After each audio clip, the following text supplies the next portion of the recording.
Good morning, dear students. Today we will do geography chapter water resources. Okay, now in this chapter we are going to read about the states of water, okay, uses of water, how the water get polluted, what steps are taken to conserve the water. तो हम इस chapter में पढ़ेंगे अपने water से related उसका use किस प्रकार से किया जाना चाहिए, उसको कंजर्व कैसे किया जाना चाहिए, वाटर के यूजेस क्या है या वो किस प्रकार से पॉल्यूटेड होते हैं. So now let's start. Water resources. Water resources of the water that are useful, potentially useful. Uses of water include agriculture, industry, household, okay, recreations, and the environmental activities. So there are the many uses of water. As we know, we use our water in household work like drinking, washing, bathing.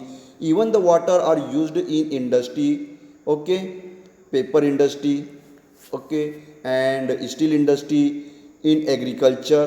तो हम यहाँ देखते हैं कि जो water है हमारे life के लिए एक प्रकार से ज़रूरी है.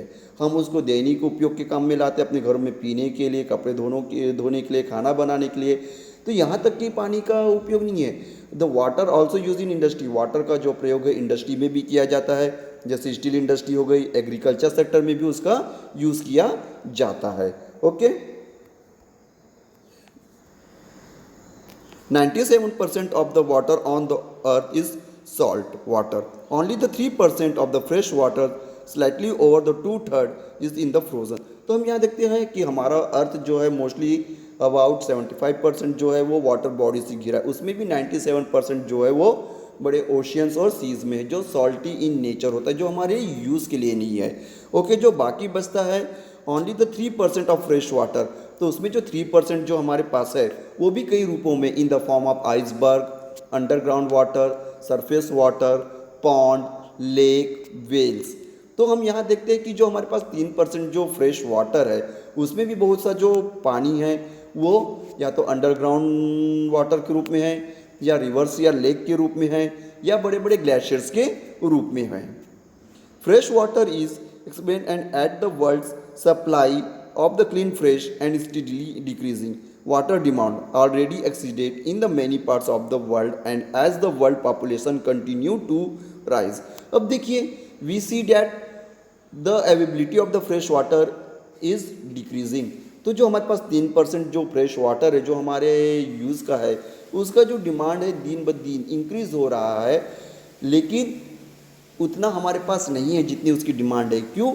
Because there are the many factors. Due to the industrialisation, due to the urbanisation, growing population, इसमें बहुत से कारण हैं. शहरों का दिन प्रतिदिन बढ़ता जाना, आबादियों पॉपुलेशन का इंक्रीज होना, ठीक है, और भी बहुत से कारण हैं जिसके बारे में हम आगे स्टडी करेंगे. Students, now let's we see about the sources of fresh water. What are the sources of fresh water? As we know that we have many sources. Some of them are in the form of the glaciers, rivers, underground water. The surface water is a water in a river, lake, or a freshwater wetland. Surface water is naturally replenished by the precipitation and naturally lost through the discharge of the ocean evaporation. तो हम यहाँ देखते हैं कि जो हमारे पास fresh water जो है वो किन रूपों में वो अवेलेबल है. वो एक है सरफेस वाटर के रूप में. सरफेस वाटर में होता है कि जो ज़मीन के ऊपरी में जो पानी अवेलेबल है, जैसे आपका लेक हो गया, पॉन्ड्स हो गए, ओके, रिवर्स हो गई, okay. Now they naturally evaporate. तो क्या होता है, जैसे हमको मालूम है कि ये आपने इससे पहले भी क्लास में पढ़ा होगा, क्लास 6 में 7 में, वाटर साइकिल के बारे में, जिसमें सन की रेस से वाटर इवापोरेट होता है, वो ऊपर की ओर जाता है, वहाँ कंडेंस होता है, फिर वो वापस रेनफॉल के रूप में हमारे अर्थ में आता है. तो ये वाटर साइकिल कंटिन्यूस चलता है, जिसे हम हाइड्रोलॉजिकल साइकिल भी कहते हैं. Okay, desalination is an artificial process by which the saline water, generally sea water, is converted to the fresh water. The most common distillation process are distillation and the reverse osmosis. Desalination is the currently expensive. तो यहाँ देखिए, desalination मतलब होता है जहाँ पर समुद्र के पानी जो खारा रहता है उसको डिसैलिनेशन करके पीने योग्य बनाया जाता है. For the example Israel. तो वहाँ पे क्या होता है, जो खारे पानी को है प्रोसेस के द्वारा, एक न्यू टेक्नोलॉजी मेथड के द्वारा, जिसको मैं भी आगे और बताऊंगा, उसको उस प्रोसेस के द्वारा वो क्या करते हैं, जो सॉल्टी वाटर होता है उसे अपने डेली यूजेस के योग्य बनाते हैं। But this method is very expensive. ये न्यू टेक्नोलॉजी है, ये बहुत एक्सपेंसिव होती है। दो प्रकार की टेक्नोलॉजी यूज़ किया जाता है इसमें। एक है पहला डिसैलिनेशन एंड द और रिवर्स ऑस्मोसिस। तो ये दोनों टेक्नोलॉजी जो है जिसमें से सॉल्ट वाटर को नॉर्मल पानी के रूप में कन्वर्ट किया जाता है पीने के लिए या डेली यूजेस के like, it's expensive method. Okay, next is the frozen water. Frozen water means that the glaciers और द बिग आइसबर्ग। हम ग्लेशियर्स भी कह सकते हैं जो समर सीजन में पिघलता है और वाटर के रूप में रिवर में मिलता है, या फिर बड़े आइसबर्ग कहते हैं। The several schemes have been proposal to make the use of the iceberg as a water source. However, to date this has only been done for the novelty purposes. The glaciers runoff is considered to be surface water. Frozen तो देखिए government या और भी जो बड़ी industries है वो कोशिश की जाए, उनके द्वारा किया जा रहा है कि जो बड़े आइसबर्ग है या ग्लेशियर्स है उनके जो एक पानी जो वाटर उनमें फ्रोज है पानी के रूप में एक सॉलिड फॉर्म में, उनको किसी भी तरीके से पीने योग्य कन्वर्ट किया जाए या उसको इस प्रकार से कन्वर्ट किया जाए कि ये हमारे जो ह्यूमन बींग्स का जो फ्रेश वाटर का नीड है उसको इस आइसबर्ग के द्वारा कम किया जा सके। ओके, या हम जिसे हम फ्रोजन वाटर कहते हैं। इंक्रीजिंग, अब हम बात करते हैं स्कैरसिटी ऑफ वाटर। तो ये कुछ ऐसे पॉइंट्स थे जिसमें हमने स्टडी की कि हमारे पास जो फ्रेश वाटर का सोर्स कहाँ कहाँ से अवेलेबल होता है। As we have a problem of fresh water also, तो हमारी कुछ ऐसी प्रॉब्लम भी है जिसके बारे में हम डिस्कस करेंगे, जिसके कारण जो फ्रेश वाटर है या हमारे लिए जो यूज़फुल वाटर है वो बहुत कम है। तो क्यों है, क्या रीज़न है? Okay, it is estimate that 22% of the worldwide water used in industrial, major industrial users include the hydroelectricity, dam, thermal power. Okay, तो जो हमारा as I had told you that the use of water is also in industries.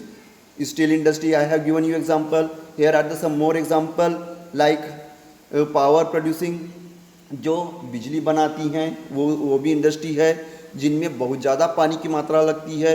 तो ये जो fresh water है अधिकतर ये बड़ी इंडस्ट्रीज़ के द्वारा, जैसे steel industry, hydro power industries, okay, या थर्मल पावर इंडस्ट्री, इनके द्वारा यूज़ किया जाता है। Okay, next is the population growth. Okay, now in 2000 the world population has 6.2 million. The UN estimate that by the 2050 there will be the additional 3.5 billion people with the most of the growth. Okay, तो हम यहाँ देखते हैं कि एक UN ने एक सर्वे या एक एस्टिमेट लगाया है कि अभी जो हमारी पॉपुलेशन है धरती की वो 6.2 बिलियन है। तो यूएन यूनाइटेड नेशन, ओके, उसने एक एस्टिमेट लगाया कि 2050 तक के हमारी जो अर्थ की जो पॉपुलेशन हो जाएगी वो 3.5 बिलियन से इंक्रीज हो जाएगी, मतलब 3.5 बिलियन और एक्स्ट्रा हो जाएगी।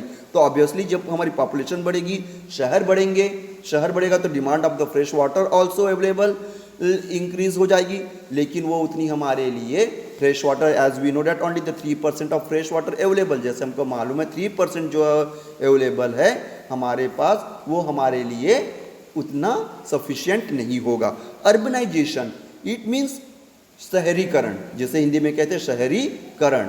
Okay, now let's be see the trend towards the urbanisation is accelerating. The small private well and the specific tanks that work well in low density communities are not feasible with the high density urban areas. Urbanizations require the significant investment in the water.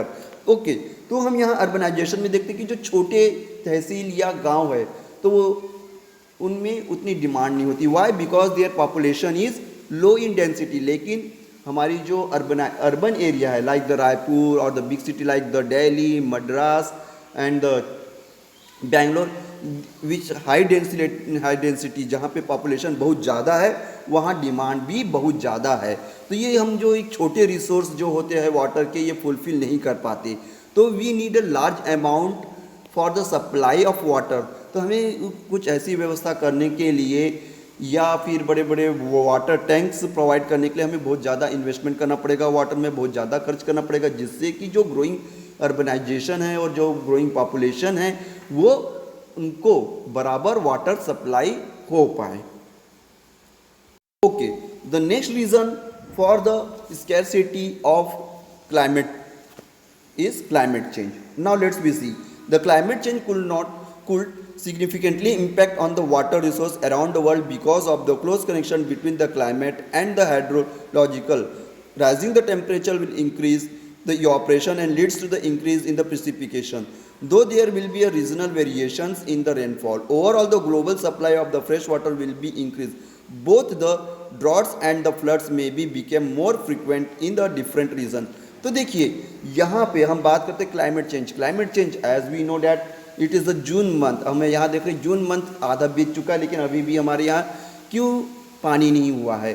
There are the many reasons, कई सारे regions होते हैं। तो हम इन्हें इस topic में देखते हैं कि जो ग्लोबलाइजेशन के कारण जो बड़ी बड़ी इंडस्ट्रीज़ है या फिर टेम्परेचर राइज होने के कारण क्या होता है, ये ऑपरेशन ज़्यादा होगा। ये ऑपरेशन ज़्यादा होगा मतलब कि क्या होगा, प्रिसिपिकेशन मतलब कि रेनफॉल भी ज़्यादा गिरेगी।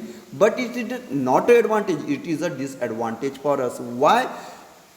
तो ये किसका रूप ले लेता है, बाढ़ का। जहाँ बहुत ज़्यादा पानी गिरता है जैसे हमारा उत्तर प्रदेश, बिहार, अभी वहाँ अगर आप न्यूज़ में देखेंगे तो बहुत ज़्यादा पानी गिर रहा है, जिसके कारण क्या होता है वहाँ पे जो पॉपुलेशन है इफेक्टेड हो गई, सड़कें बह गई है, कि लोगों की एग्रीकल्चर प्रोडक्शन इफेक्ट हुआ है। ठीक है, तो ये जो अपना प्रिसिपिकेशन जितना ज़्यादा होता है ग्लोबलाइजेशन की ऑपरेशन के कारण, ठीक है, उतना ही हमको ये नुकसान। कई एरिया में जो है अनइवन रेनफॉल होता है, जैसे डेजर्ट एरिया हो गया या हमारा मध्य प्रदेश या फिर एमपी या हरियाणा का एरिया ले लीजिए, जहाँ पे पानी बहुत कम गिरता है। तो कभी कभार वहाँ पे ऐसी हो जाती है कि ड्रॉट की स्थिति हो जाती है। Okay, now let's water pollution. Now what the water pollution? Okay, mixing of unwanted things in a water by the big industry और बाय द ह्यूमन एक्टिविटीज़। तो हम यहाँ देखते हैं कि कुछ ऐसे चीज़ों को जो पानी को पॉल्यूट करता है, जैसे आपने देखा होगा गणेश विसर्जन के समय बहुत सी जो मूर्तियाँ होती, statue of the Lord Ganesha, और क्या करते हैं पानी में विसर्जन किया जाता है। जो बड़ी बड़ी इंडस्ट्रीज़ होती, चाहे स्टील इंडस्ट्री ले लीजिए, सीमेंट इंडस्ट्री लीजिए या थर्मल पावर इंडस्ट्री लीजिए, उसके भी जो वेस्ट मटेरियल है पानी में बहा दिया जाता है। तो this such type of water is not safe for the aquatic life even for the human. तो इस प्रकार का जो वाटर को पॉल्यूट करने का जो सिस्टम है ना, वो किसी के लिए भी उपयोगी नहीं है। ना तो एक्वेटिक लाइफ जो वहाँ पर रहने, जो पानी में रहने वाले एक्वेटिक एनिमल्स के लिए ले लीजिए, चाहे ह्यूमन्स के लिए ले लीजिए। ओके, दे मेक अस इल, ये सब हमको बीमार करते हैं। तो that's why we can say such activity also one of the reason for the scarcity of the water. The dear students, let's we see the water conservation. हम कुछ ऐसे वाटर कंजर्वेशन के टॉपिक्स को देखते हैं जिसके द्वारा हम उसको फॉलो करके जो हमारे फ्रेश वाटर की एबिलिटी जो हमको कम सप्लाई हो रही है उसको हम इंक्रीज कर सकते हैं। कैसे? Now let's we see the water reuse. Water reuse, also commonly known as the water cycling or the water reclamation, reclaim water from the variety of the source, then the treat and reuse it for the beneficial purpose such as the agriculture and irrigation, potable water supplies। तो reuse और the recycling water मतलब क्या होता है, जो the big industry which dump their sewage और the waste material in water. Okay, तो एक साइंटिफिक मेथड के द्वारा जो ये बड़ी इंडस्ट्री द्वारा जो अपने वेस्ट मटेरियल वाटर में डंप किए जाते हैं, उसे एक साइंटिफिक मेथड के द्वारा दोबारा से पीने योग्य तो नहीं कह सकते, लेकिन जो हमारे डेली यूजेस के लिए है उसके योग्य बनाया जाता है। तो जो बड़ी बड़ी सिटीज़ है, जैसे हमने आपको इजराइल का नाम लिया या सऊदी अरेबिया ले लीजिए, जहाँ पे वाटर की स्कैरसिटी हो, इसी मेथड को यूज़ करती है, ये रिसाइकल करती है वाटर को, और they use such type of water for the irrigation, for the industrial use, for the bathing purpose. तो रीयूज़ करके पीने के लिए तो नहीं रहता है इस प्रकार का वाटर, लेकिन जो है हमारे बाथिंग हो गया, वॉशिंग हो गया, गार्डनिंग हो गया, इसमें ज़रूर यूज़ किया जा सकता है। तो इससे क्या होता है कि जो हमारा सेफ जो फ्रेश वाटर है वो ज़्यादा इन सब कामों में यूज़ नहीं होता, हम रीयूज़ वाटर को यूज़ कर लेते हैं। Ground water recharge, the deep drainage और the deep preclomination in the hydrogenic process where the water move downward from the surface water to ground तो देखिए हम क्या कर सकते हैं, जैसे हम रेन हार्वेस्टिंग करते हैं जिसमें बड़े बड़े पाइप जो है हमारे, जो रूफ टॉप हार्वेस्टिंग भी कहते हैं उसे, जो बरसात के दिनों में जो वाटर है छत से या उसके पाइप से जो नालियों में या रोड पे गिरता है, उसी को हम एक पाइप या रेन वाटर हार्वेस्टिंग के द्वारा हमारे घर में जो बोर्स लगे रहे उससे कनेक्ट करते हैं। तो उससे क्या होता है, जो रेन का वाटर है उस पाइप के द्वारा होते हुए बोर में जो कनेक्ट रहता है पाइप उसमें जाता है। उससे क्या होता है, द ग्राउंड लेवल, जो ग्राउंड में पानी बहता है अंडरग्राउंड में, उसका लेवल इंक्रीज हो जाता है। ठीक है। Now let's be see about the water efficient. The water efficiency is reducing the water wastage by the measuring the amount of the water required for the particular purpose and the amount of water used on the delivered. Water efficiency differ from the water conservation in that causes reduce the wastage or the restricting the water. Water efficiency, it is normally it means that we take care of daily uses of water. जैसे हम घर में use करते हैं, है ना, नहा अगर सब्जी बनाने के समय पानी का यूज़ देख के करना चाहिए। जो पानी के सब्जी जिसमें धोते हैं उसी को हम अपने गार्डनिंग में यूज़ कर सकते हैं। ठीक। या आपके जो कपड़े धोने का जो पानी होता है उसे हम अपने आंगन को धो सकते हैं, वाटर कर सकते हैं प्लांट्स को। तो इस प्रकार से हम क्या कहते हैं, उसे वाटर एफिशिएंसी कहते हैं, जिससे हम ये थोड़े जो अपने डेली यूजेस में जैसे गार्डनिंग में हो गया, ठीक है, या फिर अदर आंगन धोने में जो यूज्ड वाटर है उसको दोबारा यूज़ किया जा सकता है। जिससे क्या होता है, हम जो है फ्रेश वाटर पे कम डिपेंड हो सकते हैं, और जो फ्रेश वाटर है वो हमें पीने के लिए, खाना बनाने के लिए, for making our okay, in this work we can use. So the dear we have completed, so dear students we have completed this chapter, okay.